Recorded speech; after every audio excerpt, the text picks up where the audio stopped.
भाजपा सरकार जो है जी और उसमें भी खास करके अहमदाबाद जेल में लॉरेंस बिश्नोई बंद है, जी जहां की नरेंद्र मोदी का ही राज्य है। जी वहां पर वो मुख्यमंत्री रहे हैं जी और उस राज्य के जेल से ऑपरेट हो रहा है। और बाबा सिद्दीकी की जो महाराष्ट्र में हत्या हो गई, जी ये तो बिल्कुल एकदम साफ जाहिर करता है कि नरेंद्र मोदी के राजकाज में लॉ एंड ऑर्डर का कोई कंट्रोल ही नहीं है। अब जेल में तो जेल मैनुअल के हिसाब से न वहाँ पर मोबाइल अलाउ है, न जी। किसी तरह का कोई अस्त्र शस्त्र कुछ भी अलाउ नहीं है। और इसके बावजूद भी अगर वहाँ से ऑपरेट करके और बाबा बिश्नोई बाबा सिद्दीकी की हत्या करा दी गई है, जी। तो ये कॉन्स्टिट्यूशनल ब्रेकडाउन है।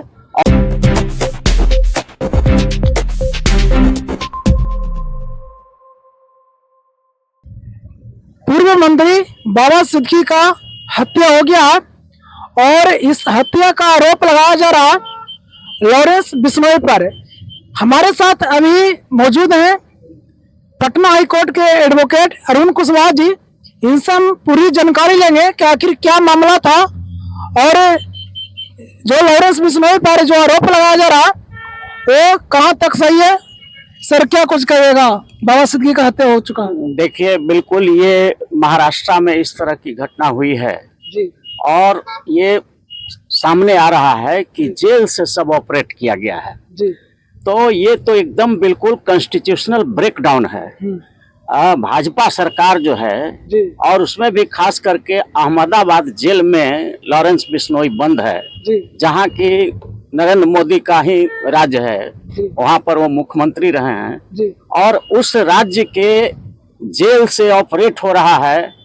और बाबा सिद्दीकी की जो महाराष्ट्र में हत्या हो गई, जी ये तो बिल्कुल एकदम साफ जाहिर करता है कि नरेंद्र मोदी के राजकाज में लॉ एंड ऑर्डर का कोई कंट्रोल ही नहीं है। अब जेल में तो जेल मैनुअल के हिसाब से न वहाँ पर मोबाइल अलाउ है, न जी। किसी तरह का कोई अस्त्र शस्त्र कुछ भी अलाउ नहीं है। और इसके बावजूद भी अगर वहाँ से ऑपरेट करके और बाबा बिश्नोई बाबा सिद्दीकी की हत्या करा दी गई है, जी। तो ये कॉन्स्टिट्यूशनल ब्रेकडाउन है और केंद्र सरकार के लिए ये जो है बड़ा ही शर्मनाक चीज है। और ऐसे ऐसे घटनाओं पर तो जहाँ की मंत्री की हत्या होती है, जी वैसे ऐसे घटनाओं पर तो नरेंद्र मोदी को जो है इस्तीफा दे देना चाहिए। ऐसे ऐसे घटना अगर होते रहेंगे, जेल से ऑपरेट होते हैं, तो जेल के सारे पदाधिकारियों पर ये एक्शन लिया जाना चाहिए कि आखिर वहां से कैसे वो ऑपरेट कर रहा था। सर बोला जा रहा है कि मोदी जी का सरकार है, लोग मतलब सुरक्षित ज्यादा इसमें महसूस करते हैं, लेकिन देखा जा रहा है कि कहीं भी नहीं, मोदी के सरकार में ही बड़ी बड़ी घटनाएं हुई हैं। आप पुलवामा कांड याद करिए, जब सैनिक की गाड़ी जा रही थी, सेना के काफिले पर हमला हो जाता है और वो मोदी के ही राज में होता है। और हजारों हजार सैनिक हमारे मारे जा चुके हैं कारगिल में, इन्हीं के राज में हुआ है। और तो और देख रहे हैं कि मंत्रियों की हत्या कर दी जा रही है। एक जस्टिस लोया थे जो केस देख रहे थे, मर्डर का एक केस देख रहे थे जिसमें बीजेपी के लोग आ रहे थे, तो जस्टिस लोया का भी संदिग्ध मौत होता है। तो इस तरह से ये मोदी का जो राज चल रहा है, बिल्कुल लॉ एंड ऑर्डर का यहाँ पर कोई सवाल ही नहीं है। कोई भी आदमी मोदी के राज में जिंदा इसलिए है क्योंकि उसको कोई मारना नहीं चाहता है। आज अगर लग जाए किसी के पीछे तो उसकी हत्या हो रही है। जब हरियाणा के मंत्री की जब हत्या हो सकती है तो और आम पब्लिक की क्या बात है। ये बिल्कुल ही कॉन्स्टिट्यूशनल ब्रेकडाउन की स्थिति बन गई है। संवैधानिक ये एक तरह से इमरजेंसी की स्थिति बन गई है। इसलिए हम लोग मांग करते हैं नरेंद्र मोदी जी से कि आप इसकी नैतिक जिम्मेदारी लेते हुए आप इस्तीफा दीजिए। सर यहाँ पे लॉरेंस बिश्नोई को आरोप लगाया जा रहा है कि उनका एक गैंग स्टार था, मतलब गैंग चलता है, उनको पर मतलब आरोप लगाया जा रहा है। क्या कुछ कहिएगा। देखिए, ये आरोप है और ये तो सीबीआई और पुलिस की जांच का विषय है, क्योंकि इस पर कुछ हम लोग नहीं कर सकते हैं। ये जब इनके पास इन्फोर्समेंट डायरेक्टरेट है, सीबीआई है, इनके पास राज्यों की पुलिस है, अपने खुद जो है होम विभाग ये चला रहे हैं अमित शाह जी, तो गृह मंत्री हैं, इनकी जिम्मेदारी बनती है कि ये सही कल्प्रिट को, सही एक्यूज पर्सन को और उसको पकड़ करके और स्पीडी ट्रायल चला करके सजा कराएं, ये कौन रोका है। लेकिन कहीं ना कहीं ये शंका की सुई जा रही है कि ये जो क्रिमिनल्स हैं वो भी लगता है कि सत्ता संरक्षित क्रिमिनल है और हत्या वैसे लोगों को किया जा रहा है जो विरोधी दल में नेता रहे हैं। बाबा बिश्नोई एक बहुत ही बड़े नेता रहे हैं और वो सेकुलर मिजाज के रहे हैं। बाबा सिद्दीकी कांग्रेस के नेता रहे हैं, बड़े नेता रहे हैं और भारत का एक बड़ा चेहरा रहे हैं। देश के गरीबों के लिए वो लड़ाई लड़ते रहे हैं। तो ऐसी परिस्थिति में बाबा सिद्दीकी की जो हत्या हुई है वो बिल्कुल ही चौंकाने वाली है और ऐसा लग रहा है कि कहीं गहरी साजिश के तहत नरेंद्र मोदी की सरकार ने कहीं ऐसा प्लानिंग तो नहीं किया है कि जो भी मजबूत लीडरशिप है देश में उसको धीरे धीरे सफाया किया जाए। सर मतलब भारत के लोगों को ये भी कहना है कि मंत्री नहीं सुरक्षित है, नेता नहीं सुरक्षित है, तो पब्लिक कैसे सुरक्षित रहेगा। तो इसीलिए लॉ एंड ऑर्डर का समस्या है ना। ये लॉ एंड ऑर्डर का कंट्रोलिंग जब नहीं हो रहा है तो पहले पुराने जमाना में मुख्यमंत्री प्रधानमंत्री नैतिक जिम्मेदारी लेते थे, लेकिन हम लोग उम्मीद ही नहीं कर सकते हैं। बीजेपी और आरएसएस के जो लोग हैं वो नैतिक जिम्मेदारी लेकर के आज तक एक इस्तीफा नहीं दिया, बल्कि अनैतिक काम करके भी सरकार में बने रहना चाहते हैं। किसी दल को तोड़ के, किसी दल में से आदमी को जीता हुआ एमपी को तोड़ करके, विधायक को तोड़ करके लोग सरकार बनाते हैं। इनको एन केन प्रकार सरकार में रहना पसंद है, कानून का राज ये स्थापित नहीं करना चाहते। और अब तो ऐसा लग रहा है अहमदाबाद के जेल से अगर प्लानिंग कर करके बाबा सिद्दीकी की हत्या कर दी गई तो ये तो साफ हो रहा है कि विरोधी दल के नेताओं को खत्म कराने का एक अभियान इन लोगों ने चलाया है, जो एक तरह से सीधे सीधे लोकतंत्र की हत्या है।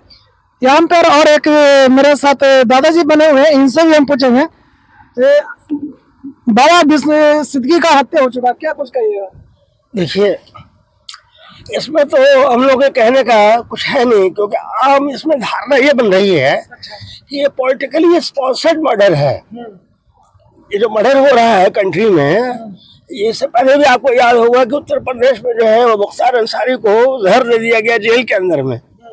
उससे पहले आतिक को, उनके भाई को गोली मार दिया गया पुलिस के संरक्षण में।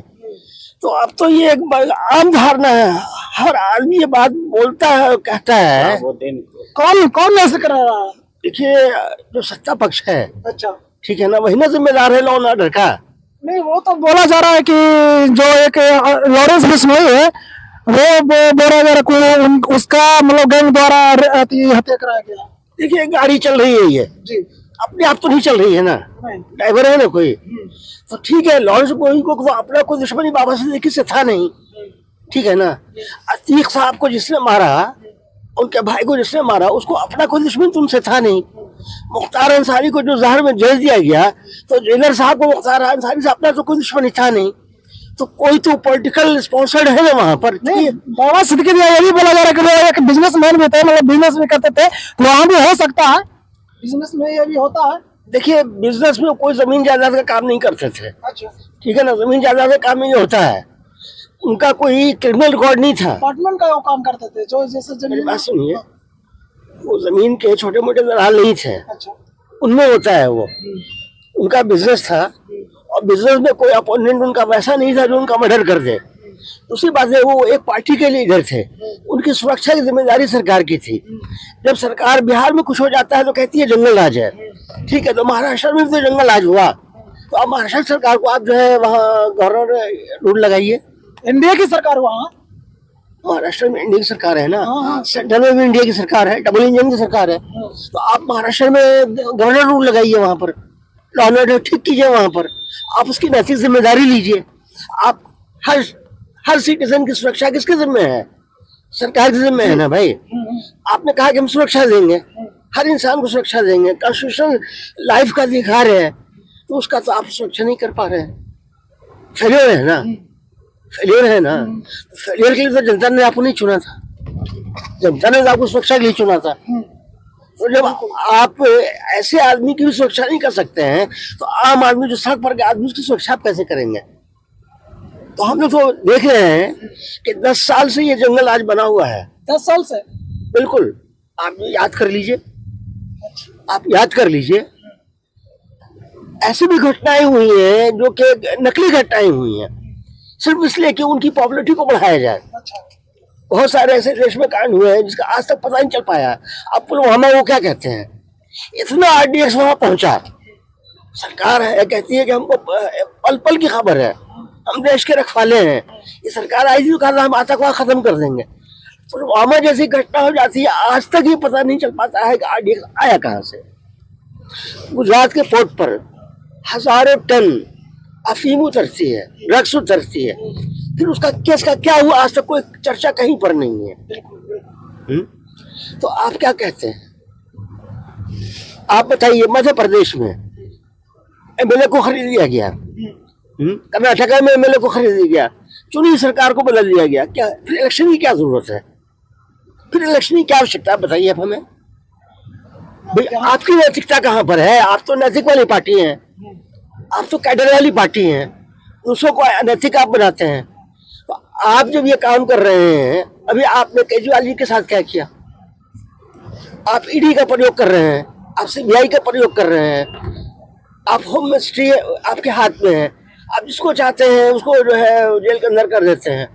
आखिर ये जनतंत्र है या क्या है, ये तो डिक्टेटरशिप है ना भाई। जनतंत्र तो नहीं हुआ, सेकुलरिज्म तो नहीं हुआ, डेमोक्रेसी तो नहीं हुई है आपको। तो हमने जो वोट दिया, हमने जो आज़ादी की लड़ाई लड़ी, किस लिए लड़ी थी, क्या यही आज़ादी है?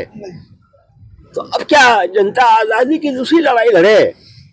मतलब अपना घर में लड़ाई लड़ना आजादी के लिए नहीं, अपने घर में नहीं लड़ना है, बल्कि अंग्रेजों के जाने के बाद 4-5% लोग हैं जो नए अंग्रेज बन गए हैं। अच्छा, उन्होंने देश की सत्ता को हथिया लिया है, देश के रिसोर्सेज को हथिया लिया है, देश में जो भी पोजिशनर्स है, पार्लियामेंट है, असेंबली है, हर जगह उन्होंने अपना एक अधिकार कर लिया है।